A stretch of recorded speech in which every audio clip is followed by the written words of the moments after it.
माँ की कही हुई बात भी कोई यहाँ पकड़े है क्या? मारी कही हुई बात की सच हमारी बीतनी नहीं मना तो। पता है जेठानी जी, मारे को तो लगता है राठी परिवार को ना किसी की नजर ही लग गई है। एक के बाद एक हादसा हुआ जा रहा है, कभी कुछ कभी कुछ। हाबू को ना ऐसा सूना माथा मारे से ना देखा जाता। आज तक मैंने ना देखा कि वो बिना बोर्ड लेके कहीं गई हो। वैसे ही कह रही है। मैंने भी जब से होश संभाला है ना, बाबू को बिना बोर्ड लेके नहीं देखा मैंने। ब्याह के बाद पहला दिन है जो संतोष के माथे पर बोर ना दिखे। संतोष ने बोर ही ना उतारा, जैसे अपना मान सम्मान उतार के रख दिया। बाबा सा ऐसा ना कहो।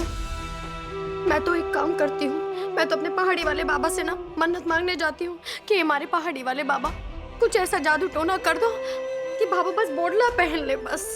तो मीना भाभी, आप अपने पहाड़ी वाले बाबा से ये भी मांग लेना कि मोहित भैया जल्दी से जल्दी वापस घर आ जाए। अरे कैसे बावलों वाली बातें कर रहा है? थारे को क्या पता हमारे को इस घर की कितना चिंता है। सूरज जी,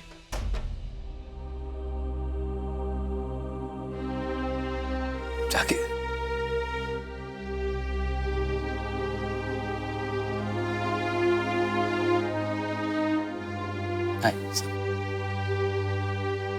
आइए ना, आइए।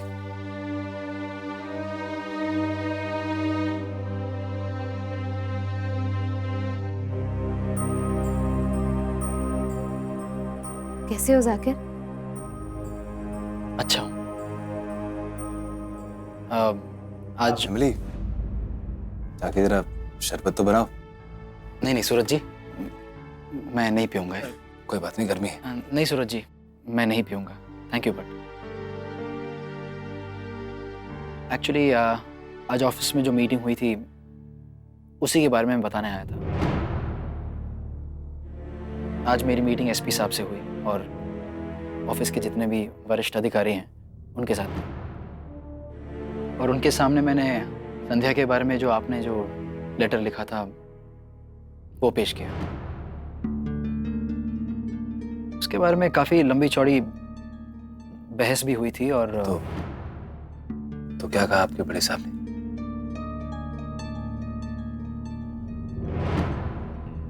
देखिए जाके, मुझे आपकी भाषा में लिखना पढ़ना तो नहीं आता।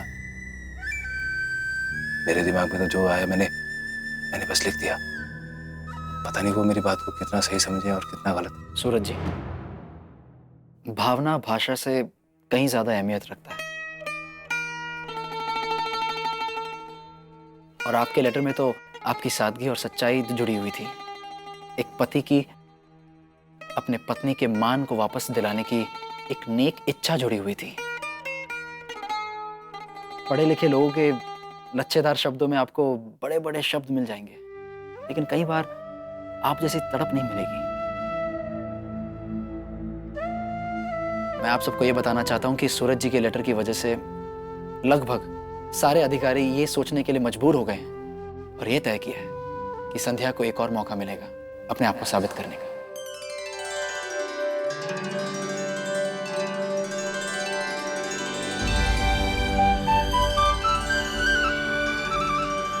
संध्या को अपना ओहदा वापस मिल जाएगा, लेकिन उसे कुछ करना पड़ेगा उसके लिए। करेगी।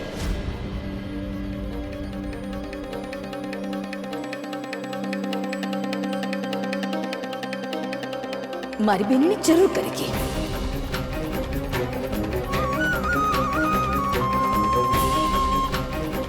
अगर आप चांद ने भी धरती पर लाने के लिए कहोगे ना, तो भी हमारी बेनी करेगी।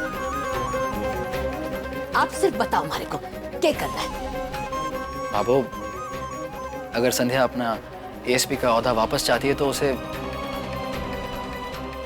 बस 3 पॉजिटिव मेमोज पाने हैं।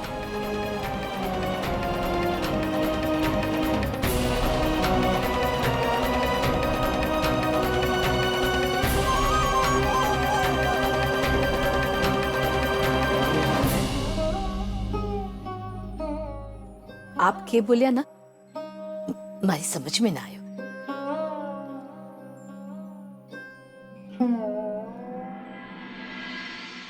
अगर मैं आसान भाषा में कहूं तो वो मेमोज शाबाशी की तरह होते हैं। तो अगर संध्या ऐसे कोई 3 बड़े काम करती है जो डिपार्टमेंट की नजर में शाबाशी के लायक हो, तो संध्या को अपना ओहदा वापस मिल जाएगा।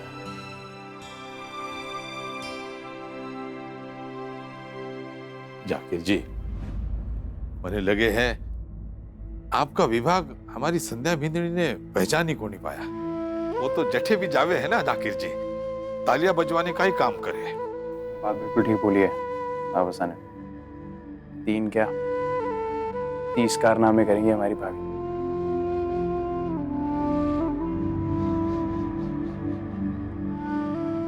एक बात कहूँ, मारी जेठानी जी तो ये सारे काम करने में बड़ी अव्वल है, यूं कर लेंगी। मैं तो कहती हूँ कि आप जिस कुर्सी पे बैठे हैं ना, हमारी जेठानी जी की है, उसे खाली करने की तैयारी कर लीजिए आप।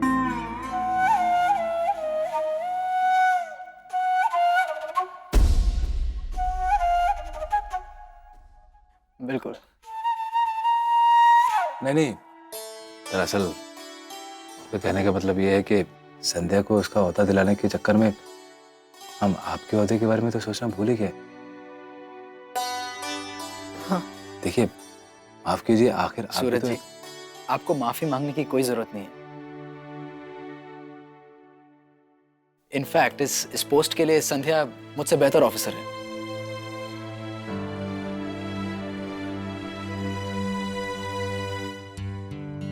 और मुझे तो खुशी होगी कि ऐसे जिम्मेदार पोस्ट के लिए संध्या जैसी एक सक्षम ऑफिसर को यह काम मिल रहा है। रही बात मेरी, तो मैं पूरे देश में कहीं भी पोस्टिंग पे जा सकता हूं। और संध्या के लिए और आप सबके लिए संध्या का पुष्कर में रहना बहुत जरूरी है।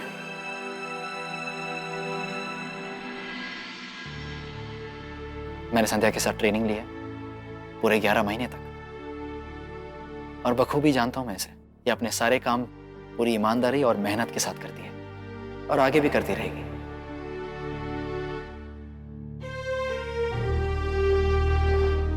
लेकिन संध्या, ये जो पॉजिटिव मेमोज वाला काम जो है, जो टास्क के रूप में डिपार्टमेंट द्वारा दिया जाएगा, वो इतना आसान नहीं होगा।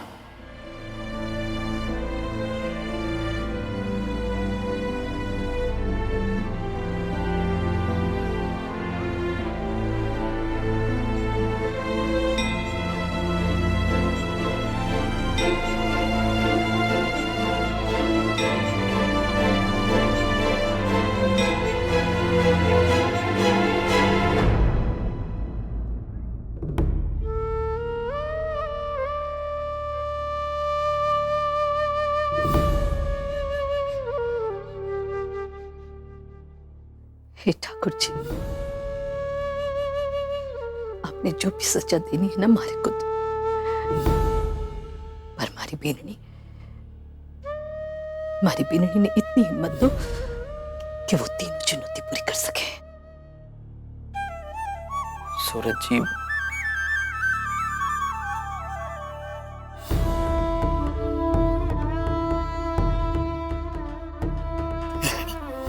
बाबू, ये आपकी अमानत।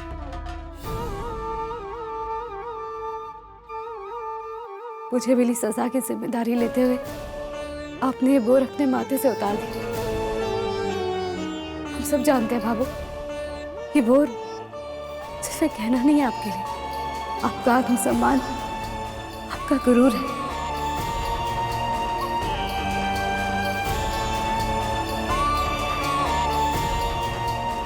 मैं आपसे वादा करती हूँ बाबू कि चाहे डिपार्टमेंट कितना ही बड़ा टास्क क्यों ना दे, चाहे कितनी ही मुश्किलें क्यों ना आए, मैं अपने कदम पीछे नहीं हटाऊंगी।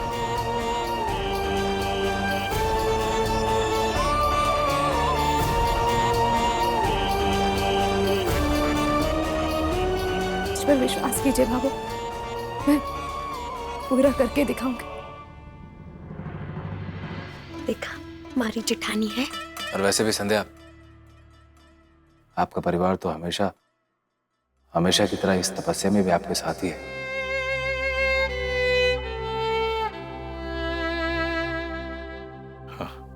बड़ों का आशीर्वाद और छोटों की प्रार्थना ये हमेशा आपके साथ रहेंगे। इस लड़ाई में आप अकेली ना हैं, हम सब आपके साथ हैं।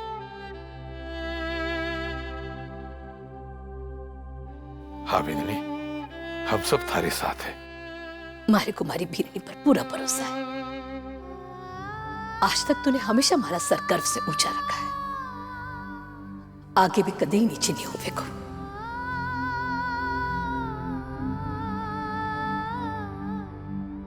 मैं थारे से वादा करूं बीननी कि जब तू ये तीनों कामों में सफल हो जाएगी ना, तो मैं थारे हाथा से ही बोर पहनूंगी।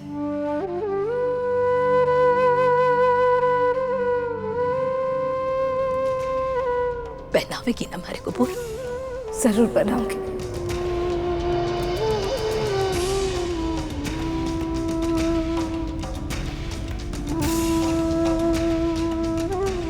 चिंता मना कर, ठाकुर जी की कृपा हमेशा थारे साथ रहेगी बीननी।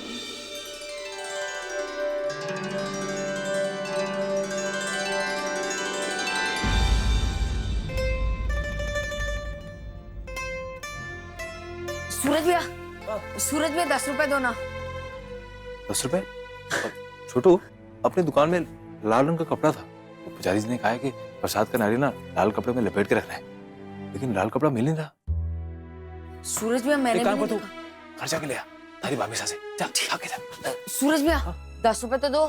अरे यार तू ये ले, चल भाग के।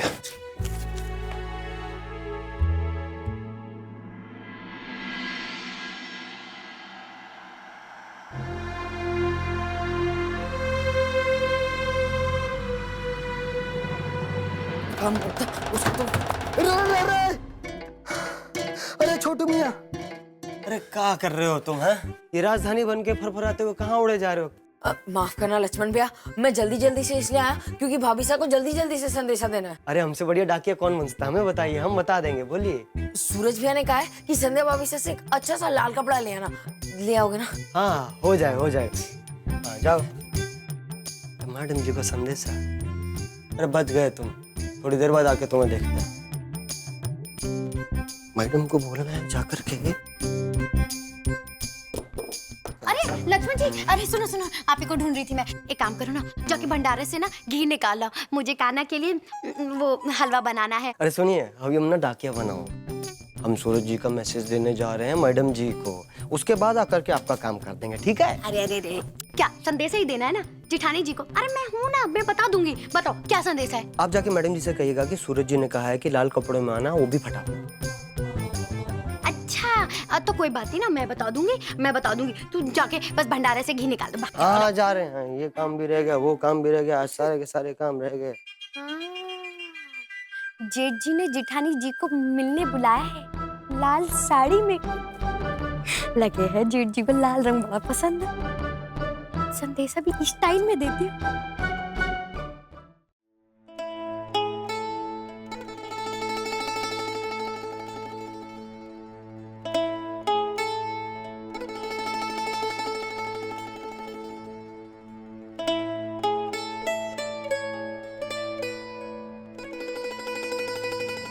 हेलो, पर अब तो दुकान बंद करने का जी। जी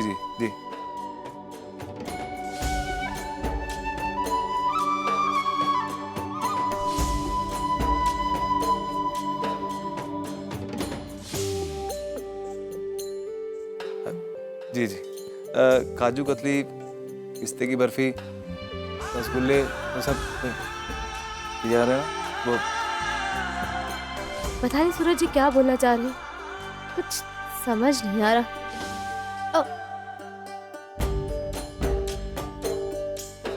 जी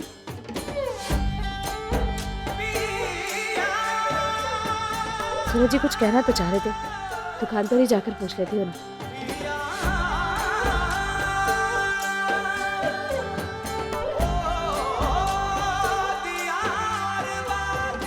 जिठानी जी, अरे आप कहाँ जा रही हैं? मैं बस सूरज जी की दुकान से होकर आती हूँ। अरे अरे रुकिए रुकिए रुकिए, ये पकड़िए, उसी के लिए तो मैं आई हूँ। लेकिन जेठ जी की दुकान पे जाना है, मगर ऐसे थोड़े ना। अरे वो लाल साड़ी क्यों ना पहनी? लाल साड़ी? मैंने आपको वो संदेशा तो अभी तक दिया ही को नहीं, तो लाल साड़ी कैसे पहनोगे?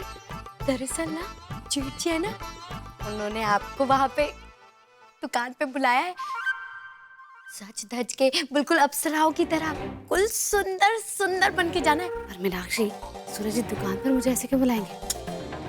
जेठानी जी ना, आप भी ना ये बातें क्या समझती को नहीं क्या?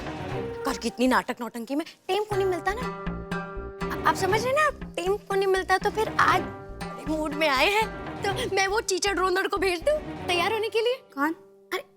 अरे वो एमिली, उसको भेज देती हूँ, मेकअप कर देगी, बहुत सुंदर बना देगी है। नहीं नहीं, मैं खुद कर लूंगी। अच्छा वहाँ जाकर गुलाब का फूल देना, हाँ, खाली हाथ नहीं जाते। ठीक है, मैं कर लूंगी। और थैंक्स मीनाक्षी, अच्छा हो तुमने मुझे ये सब बता दिया। लगता है सूरज जी ने कोई सरप्राइज प्लान किया है मेरे लिए। मैं तैयार होती हूँ।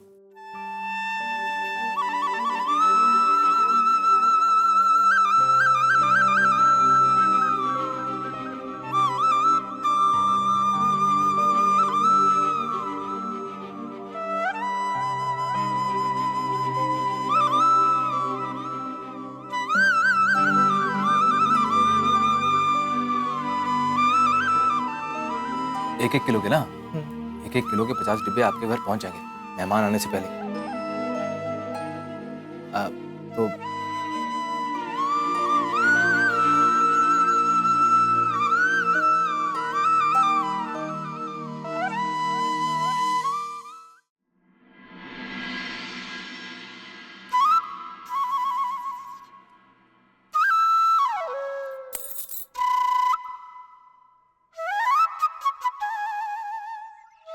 सूरज जी, ये फूल।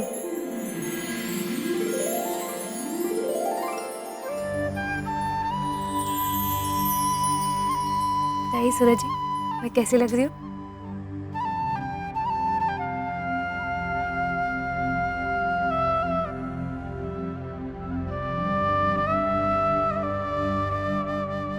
कैसी लग रही हूँ?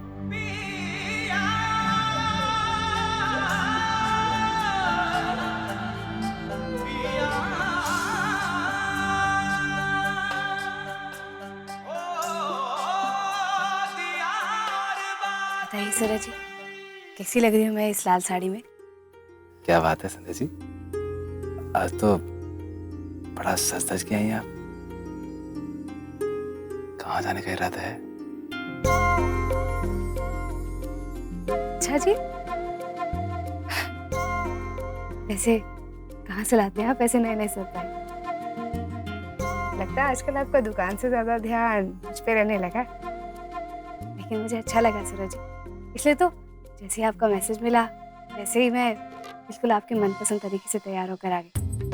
देखिए ना, आपकी पसंद की लाल साड़ी, लाल चूड़ियाँ, लाल बिंदी, खुले बाल, अच्छा लगा ना आपको? वैसे मुझे तो लोग ऐसे बहादुर कहते हैं, मुझसे ज्यादा बहादुर तो आप है, जो दूसरों के हाथ सीधा ही मैसेज भेज दिया मुझे तैयार होकर आने के लिए, बिना किसी हिचकिचाहट के। वैसे मुझे आपका ये रोमांटिक स्टाइल बहुत अच्छा लगा सूरज जी। क्या रोमांटिक स्टाइल?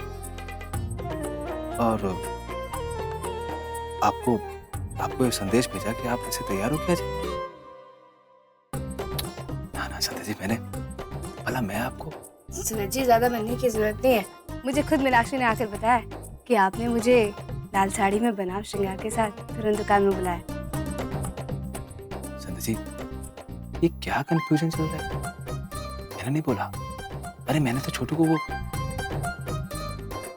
अच्छा, ये नारियल के लिए लाल कपड़ा लाने लो, छोटू को बोला कपड़ा लाने के लिए लाल, और वो पहुंच के कपड़े वाले के पास, और कपड़े वाले ने आपको लाल कपड़े के बजाय लाल साड़ी पहना के भेज दिया।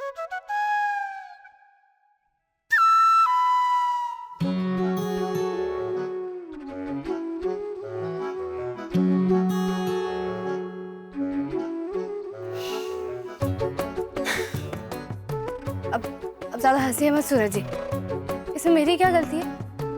मुझे लगा कि आपने मैसेज भेजा है तो आपने कोई सरप्राइज प्लान किया होगा मेरे लिए, इसलिए मैं इतना तैयार। नहीं संध्या जी, अब मैं आपको कभी सरप्राइज नहीं दूंगा।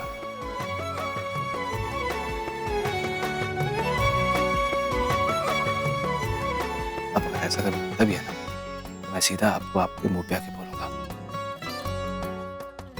लेकिन आपको आपको उदास होने की जरूरत ना है। अब आप इतने प्यार से मेरे लिए तैयार होके आई हैं, तो मैं सोच रहा हूँ कि पिक्चर देखने चलते हैं। अच्छा चलिए ना सूरज जी, चलते हैं। एक काम करता हूँ, मैं फटाफट सामान अंदर रखता हूँ, फिर चलते हैं। हाँ? जी संध्या जी, आप पीछे गले में से शटर की चाबी तो निकालो जल्दी। जी।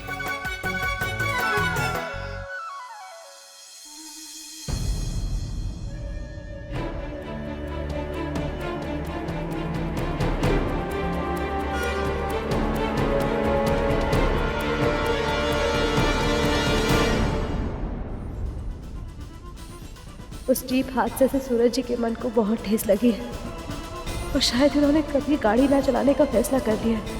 भले ही ऊपर से खुश दिख रहे हैं, लेकिन अंदर से आज भी सूरज जी अपने आप को दोषी मानते हैं।